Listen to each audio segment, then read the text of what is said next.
trick or treat.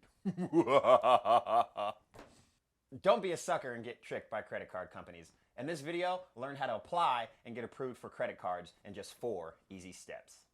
Hey, I'm Alex. And I'm Philip. And we teach you what you need to know about your personal finances using words that you understand without boring you to death. Because adulting shouldn't suck. If you're new to our channel, don't forget to hit that subscribe button and write hashtag credit card in the comments below. When I worked at Chase Bank as a personal banker, I noticed that people who were pre-qualified kept getting denied for credit card applications. And then I learned that pre-qualified just means that you're qualified to apply. It's a play on words that banks use to trick people into applying for a credit card, making them think they have a higher chance of being approved, even though they really don't. Credit card pre-qualifications are a trick. Credit card companies use very limited information on you to get a pre-qualification. They use your name, your age, and your zip code. That's about it. Low-income neighborhoods typically get less credit card offers than moderate to high income. Younger people typically get credit card offers with higher interest rates and no rewards. That's because they don't have any credit or they don't have a long enough credit history. So there's two different types of inquiries. There's a soft inquiry and a hard inquiry. And a soft inquiry does not require your authorization or social security number.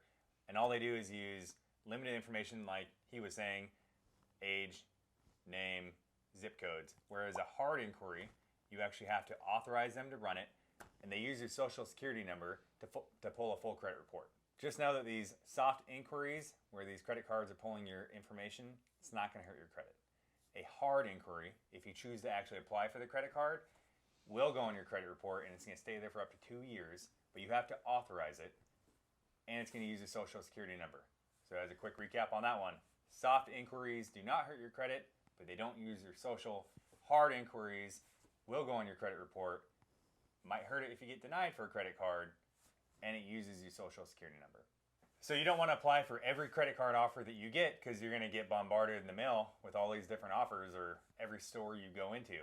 If you apply for a credit card and you get denied, it's going to hurt your credit, especially if you do it repetitively, over and over and over, hoping that you're going to get one. That's not a good thing to do.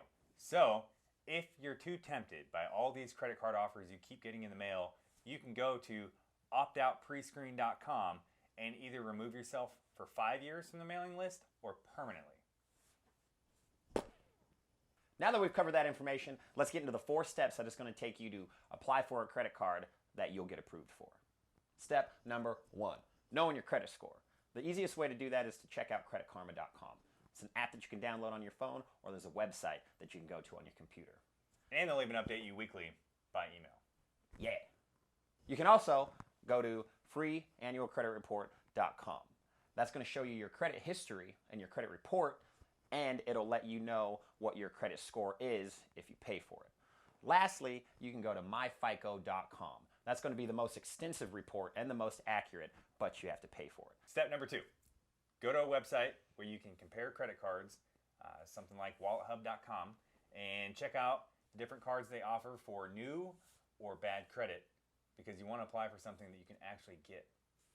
All right, so you go to wallethub.com, and there's all kinds of stuff up here that you can look at. Just scroll down to new credit, or if you've already messed up, go to bad credit. But we're going to go for new credit today. And these cards are specifically designed for people who don't have any credit. Here's your credit card filters: no credit, limited credit history, and it's going to show you a bunch of different cards for options to apply for. This is a regular credit card from Capital One, limited history. Here's a secured credit card. If you don't have a cosigner, you can do one of these, as we talked about in another video, the difference in secured versus regular credit cards. They're all designed for limited history. Now, how do you know which one to apply for is probably the most important one, right? Because all of these say limited history. So how do you know which one to apply for? How are they different? Well, that's step number 3. Step number 3 is choose a very specific card from the list of options and then Google it. For example, Capital One, Platinum, credit score required. And then it will tell you from a third party, because typically those companies don't want to put this information out there, but a third party will tell you what the score is that's required to get approved for that credit card. So you want to Google Capital One Platinum credit requirement, and then going to see the list of results. Capital One's going to tell you how much you might get for credit limit, and then you keep scrolling down, and you're going to see other questions that people have already asked, like, what credit score do you need for Capital One Platinum card? And I'll tell you right here, this typically requires a FICO score of 580 or higher to get approved. You're going to want to do this for any card that you're considering applying for.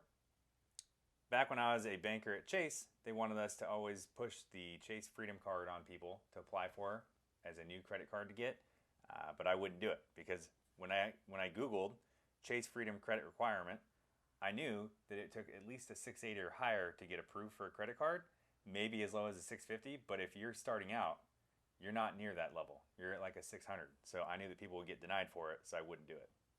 Step number 4. Remember to only apply for credit cards that you're most likely to get approved for. This is after you've done your research on your credit score and you know what your credit score is, and after you've done the research on the credit card to make sure that it's going to be the best fit for you and your situation. If you like this video, don't forget to hit that like button, and if you're new to our page, don't forget to subscribe. And share it with your friends. Okay. No? You're not doing it? No, not very good. No.